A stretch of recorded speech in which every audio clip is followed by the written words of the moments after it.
Bonjour à tous. Dans cette capsule, nous allons débuter notre étude de la balance des paiements par une analyse de l'une de ses composantes, soit le compte courant. Nous allons d'abord commencer par une révision de la balance des paiements afin d'y situer le compte courant. Nous allons ensuite poursuivre par une analyse des principales transactions économiques qui sont enregistrées au compte courant. Et puis, à l'aide d'un exemple canadien, nous allons apprendre à faire la lecture d'un compte courant. Nous allons terminer par un aperçu de l'évolution du compte courant canadien et par un bref résumé des notions importantes. La balance des paiements internationaux est un document comptable qui enregistre toutes les transactions internationales entre les résidents d'un pays et les non-résidents. Par souci de simplicité, on divise habituellement la balance des paiements en trois grands comptes, soit le compte courant, qui est le sujet d'étude de cette capsule, soit le compte capital et le compte financier. Le compte courant que nous allons étudier dans cette capsule enregistre toutes les transactions internationales qui découlent directement du processus de production économique et de la distribution des revenus entre les résidents et les non-résidents. Avec le compte capital et le compte financier, le compte courant est une sous-division de la balance des paiements internationaux. On y enregistre toutes les transactions internationales qui découlent directement de la production économique, mais également de la distribution des revenus entre les résidents et les non-résidents. Le compte courant est donc habituellement sous-divisé en plusieurs catégories. Vous avez d'abord la catégorie pour les transactions de biens et services. Vous avez ensuite une catégorie pour les revenus primaires et une troisième catégorie pour les revenus secondaires. Vous pouvez voir à la figure que ces sous-catégories sont également encore divisées pour apporter davantage de précision. Nous allons regarder en détail chacune de ces catégories dans les prochaines diapositives. Notez bien que l'étude du compte courant et de la balance des paiements plus généralement requiert quand même beaucoup d'études et d'apprentissage de notions et de vocabulaire. La catégorie des biens et services est habituellement la catégorie du compte courant qui est davantage connue du grand public. On y enregistre toutes les transactions internationales entre un résident et un non-résident pour des biens et des services. Nous divisons ensuite la catégorie en prenant bien soin de distinguer la part des biens et des services.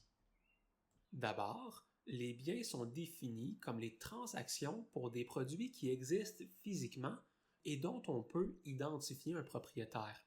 La vente du bien peut également être séparée de son processus de production. Par exemple, une orange du Maroc achetée par une épicerie canadienne ou encore une voiture japonaise achetée par un Américain sont tous des exemples de transactions de marchandises qui impliquent un résident et un non-résident. Contrairement à la production des biens, il est impossible de diviser le processus de production de la consommation pour les services. Autrement dit, les services sont habituellement produits et consommés simultanément. On enregistre une grande variété de services au compte courant, mais plus notamment, on y enregistre toutes les activités économiques qui découlent des activités touristiques. Par exemple, un Canadien en visite au Maroc pourrait visiter un musée ou encore acheter une orange. Qu'il s'agisse d'un service typique ou d'un bien, il sera enregistré dans la catégorie des services. Les revenus primaires enregistrent toutes les transactions internationales qui découlent indirectement de la production des biens et services. Ils incluent deux types de transactions, soit les compensations salariales et les revenus d'investissement. D'abord, on enregistre dans les compensations salariales tous les versements de salaire entre les entreprises et les employés qui ont des unités de résidence différentes. Par exemple, une compagnie canadienne comme Bell pourrait employer des résidents indiens à New Delhi. Tous les salaires versés par Bell à ses employés indiens seraient donc comptabilisés dans le compte courant sous la forme de compensation salariale aux revenus primaires. Notez également que les travailleurs étrangers qui résident temporairement au pays, donc pour moins d'1 an, sont également considérés comme des non-résidents.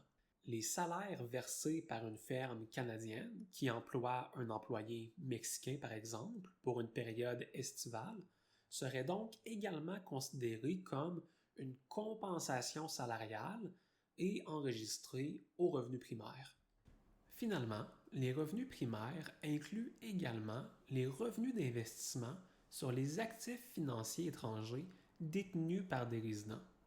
Lorsqu'une entreprise génère des profits grâce à son activité économique, elle peut généralement reverser de l'argent sous forme de dividendes ou encore d'intérêts aux personnes qui détiennent des parts de l'entreprise.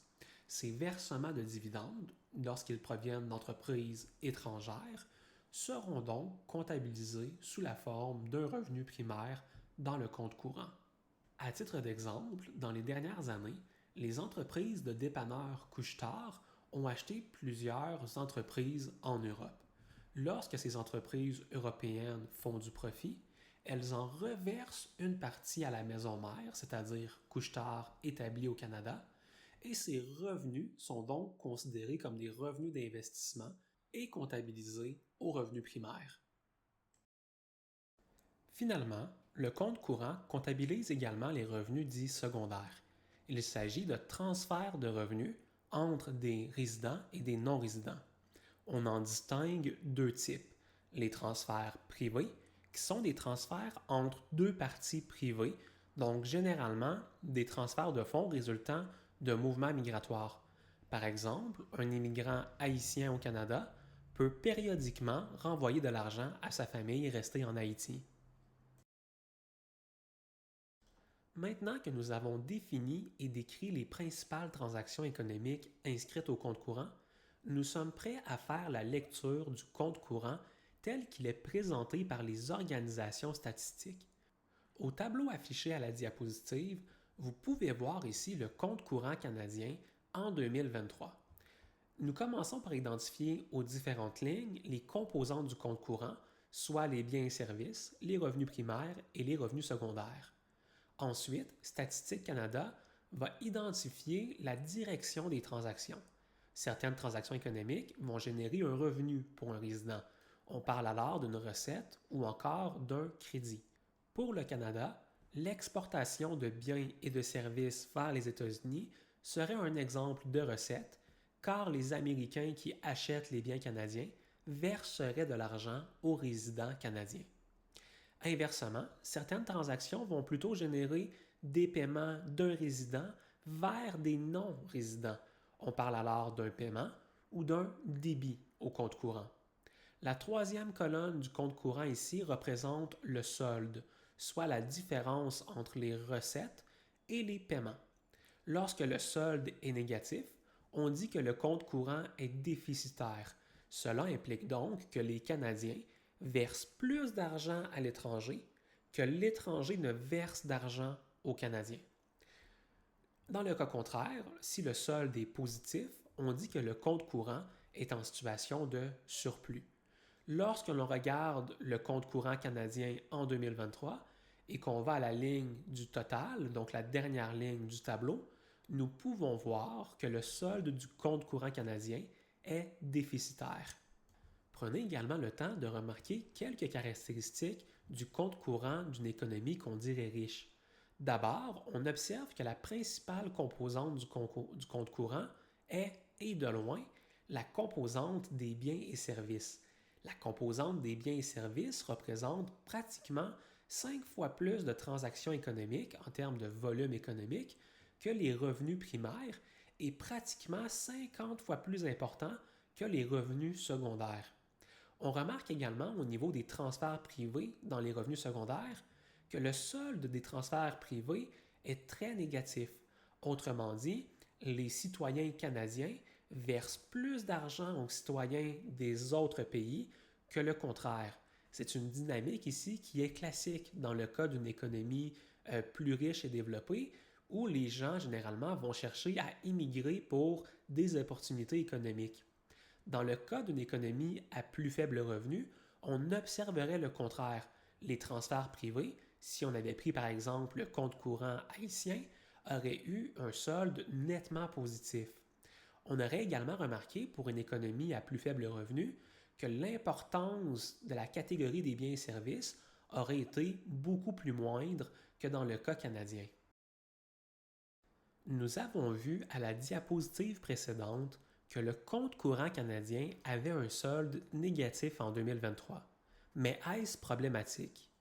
Pour répondre à cette question, les économistes vont souvent exprimer le solde du compte courant en fonction du niveau de revenu du pays, soit le PIB, la production intérieure brute.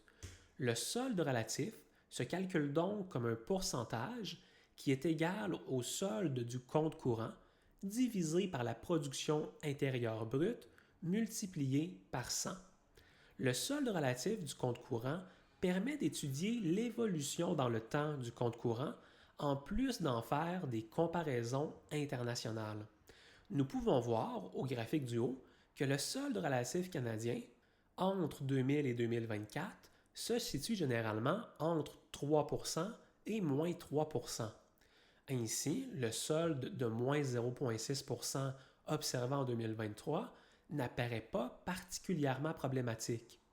Nous pouvons également comparer le solde relatif canadien avec les autres pays membres du G7 au graphique du bas. Nous pouvons constater que la situation canadienne n'est pas particulièrement problématique. Bien que le solde du compte canadien ne soit pas aussi positif que celui de l'Allemagne ou du Japon, il reste toutefois très supérieur à celui du Royaume-Uni ou encore à celui des États-Unis. En résumé, le compte courant enregistre toutes les transactions économiques internationales qui découlent directement ou indirectement de la production de richesses.